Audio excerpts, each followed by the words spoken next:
ہمیں بتایا گیا کہ کامیابی بڑی گاڑی، اونچا عہدہ اور مہنگے کپڑے کا نام ہے، کہ جتنی بڑی سکرین اتنی بڑی عزت، کہ جتنی مہنگی گھڑی اتنی قیمتی زندگی۔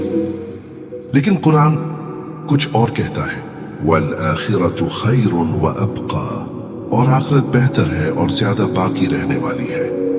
یہ آیت ہمیں ریمائنڈ کرتی ہے کہ اصلی کامیابی عارضی دنیا میں نہیں بلکہ اس جہان میں ہے جہاں دولت کیریکٹر سے تولی جائے گی۔ یرفع اللہ الذین آمنوا منکم والذین اوتوا العلم درجات، اللہ ایمان والوں اور علم والوں کے درجات بلند کرتا ہے۔ نہ تمہاری مہنگی چیزیں تمہیں اوپر لے جاتی ہیں، نہ تمہاری شہرت تمہیں محفوظ بناتی ہے۔ اصل عروج ایمان کا ہے، علم کا ہے، اخلاص کا ہے۔ تو نوجوانو، اپنی قیمت اس بازار سے مت لگاؤ جو ہر روز بدلتا ہے۔ اپنے رب کے میزان میں آؤ، وہاں عزت، سکون اور کامیابی ہمیشہ کی ہے۔